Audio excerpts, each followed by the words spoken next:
Trail running. This year, I have decided to focus on trail running.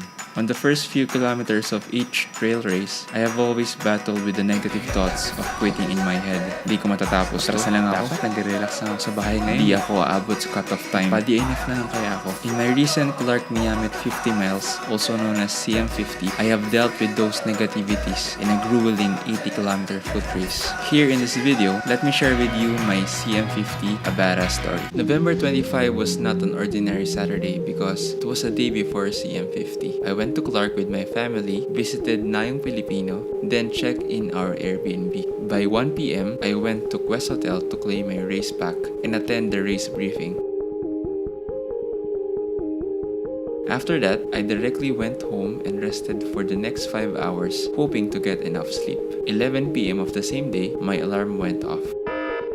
My sister and brother-in-law drove me to Quest Hotel, the starting and finishing point of this race. I checked in, met a couple of friends, warmed up, and mentally prepared myself minutes before the race. Start slow, speed up, finish strong. Start slow, speed up, finish strong. Start slow, speed up, finish strong.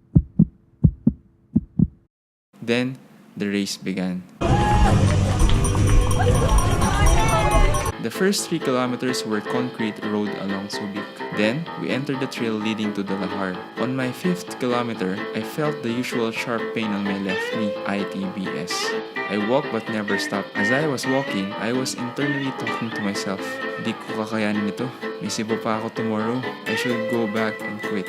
Pero kaya ko pa naman. Subukan ko muna yung lakad. Kulang pa ako sa recovery. Di ko kakayanin. Atas na ako.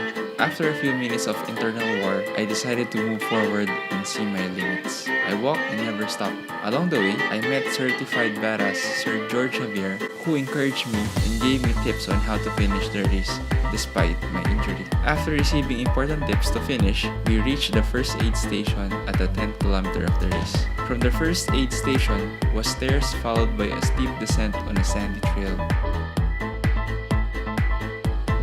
Later on, I got lost. Sige, dito kami. Dinadaan na point. Merong markers dito. 1, 2, 3, 4, 5, 6, 7, 8. 8 kaming naligaw. May dumiretso doon. Hindi na bumalik. Then, we found the correct route afterwards. Ay, grabe. Galing tayo doon. Dapat may arrow sign. Ito. Ayun, yung orange. Ayun. Ayun, may mga papel doon, oh. After 13 kilometers with almost 2 hours lapsed, positive vibes still passed through the runners. Pagod na. Ingat po. After 14 kilometers, there was a light rain. Medyo maambon ngayon. Looking at the sky. Medyo dark. I hope dito mag-rest. Around 16 kilometers. Muna sir, 2 hours 41 minutes. Hindi na lang. After 16 kilometers, there was a river with 2 marshals holding a rope. The current was not that strong, but still it could help runners cross it safely. Aid Station 2 was after the last river crossing. Watermelon, salt, kakanin, chickpeas, cloud9, sugar. Ayos. Let's see. Now it's 17 kilometers, 3 hours. This way to Barangay Sapang. After 23.5 kilometers, I arrived at aid station number 3 at Sapang Tourism Office. 8143. Ngayon po. Then I met the bald runner, Sir Joby. Band sir, nasa? IT band. Sige nga eh. Sige sir. Salamat sir. Sige sir. Libre ba yan sir? May bayad. I asked a few questions. Pag po nilakad hanggang summit, hanggang ako tagal? 4 na oras. Yeah, kaya pa na. Loaded myself with energy. Sir Joby, sige po. Salamat sir. Salamat sir. After 3 minutes in this aid station, I went off targeting to reach the U-turn point before 10 a.m. From Sapang was a long ascent to the summit. 4:45 elapsed, sun was about to rise. Started to come across a few locals. Umaga. Hello. Kamusta? Hello. I continued with the ascent. Started to see job. 60-kilometer Good job. runners who already passed the U-turn point at Miyamit Falls and heading back to the finish line. 24.5 kilometers, 5 hours 15 minutes sa CM50. And regarding sa left knee ko, so far so good. I mean, condition ko kanina, hindi na siya nag-worsen. Okay. Then, I came across segments of aid stations prior to aid station number 4. Muni po, aid station po ba to? Hindi pa. Pero pwedeng kumain. Wow, pwede. Libre lang to, sir, ha? Ayos. Panalo to, ha? Sarap. Tamis. Thank you po. Effective ba, sir, ang 5 fingers dito? This was the second segment of the aid station prior to aid station number 4. Thank you, sir. When I ran Porak to Pinatubo, I did not see the beauty of the part of the trail that I covered. But in CM50, I arrived in that trail with sunlight for me to enjoy the beauty. 25.7 kilometers na po. Doing good. Konti na lang po. Halfway through the halfway. I Sure. saw more 60K runners and then Good job. Marge from Team Yeah. Pinagpikan running for second place in the female category. Hello. Sometimes I cannot help but stop to enjoy the beauty of God's creation. I saw Carlo, Sir Tomby, and Ivan strong and determined to finish. Me, I am also determined to finish, so I walk like never before. Next na. Yung Porak to Pinatubo, dito ako naligaw. So galing ako doon. Bumaba ako dito. No, I did not go there because the path you are looking right now is the correct one for Porak to Pinatubo trail run. Instead, I went straight and missed this hard right turn and got lost at that race. So ngayon, meron na silang markers. Meron ng signage. Good job! Dapat tayo dito. Good Then, job, ma'am. I met Ma'am Jessie, Panalo? then Prudence. Yan po. 80. 80. Yeah. Yeah. I have enough. At AS4, I saw again Sir George. May lulutuin akong hotdog dito, may iinitin ako adobo. Ano mo ito kuha ng tubig? Tubig, George! I ate my fill. I refilled my water bladder and found out it did not have any more water. I was blessed that I had a chance to refill my water since I thought I had enough, but actually almost none. Ano sa may nag-ano ba? Yung nagklaba? Wala! Nag-almusal ako dito ng reklamo mura. I never knew being a marshal holds a very high responsibility, and I drank more. Then I walked more. On the muddy descents, I tried to slip down but sometimes had difficulty. Came across a familiar trail where I got lost. Dito ko na-record yung ibang shots. Nasa 10 kilometers na ako. Sobrang ganda. Sarap, pagod. Jump, sir. The stairs. Stairway to heaven. Push lang. Sometimes the advices you give to another runner is in fact for yourself.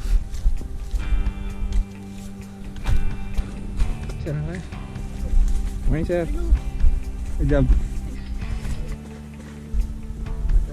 Morning, sir. Go, go, go. Sir. Sige din. May tubig ka ba? Push. Sir. Good job. Good job po. Sir. Sir, morning. Okay, sir. Good job, sir. Push. Ingat. Push na, sir. Kaya ba yan? Diretso! Stairs lang. Harap stairs lang. Hello po. Morning! Good job po. Opo. Good po. Good po. Morning po. Hello po. Hello. Uy. Sige sir, go ahead. Push, push. Sige sir, ingat sir. The steep sandy trail where I got cramps in Porak to Pinatubo. Sige sir, una kayo pulikat. Yeah! Yeah boy! Sir! Yes sir. Hey. Morning po. Nearing the summit, people would say malapit na. Ayos! Lapit na po ba? Sir! Wait ah. Sir! Panalo! Ingat sir! Good room! Sir, ingat! Sir din! Sir! Ingat po! Ingat po! Lapit na! Ingat! When I ran Porak to Pinatubo, the trail leading to Mount Tonal was very foggy. During this CM50, the view was clear. Ingat po! Ingat po! Ingat po! So, kalit na ba? Oo. Ayos. Sige, sir. So, Atid na. morning. Crossing a group of hikers. Morning po. Morning. At the summit, I got to meet more people. Hindi ka naligaw ngayon? Hindi ko sa lahat na naligaw. Nakagawin lahat eh. Yosh. Sir.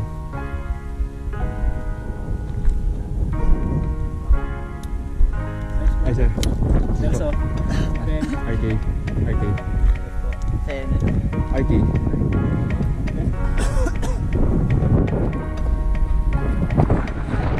I was not able to record further footage after this U-turn point because my memory card was already full. I reached Miyamit Falls and went back to aid station 4 by 12 noon. With 7 hours left, I still had to cover 31 kilometers. It was impossible with walking. In the first 5 kilometers of this race, I was already asking God for grace and healing for my left IT band. From this point, by faith, I tried to run. And I did. I reached aid station number 3 by 2:30 p.m. With 4.5 hours left, I still had to cover 23.5 kilometers.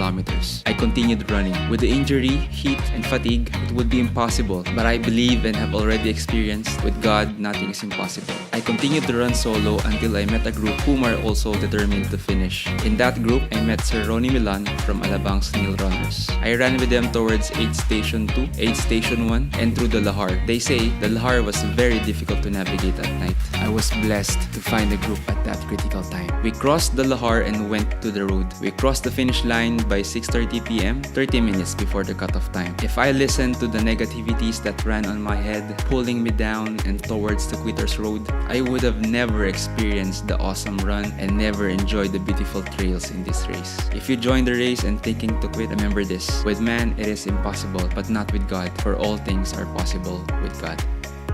See you on the road or trails.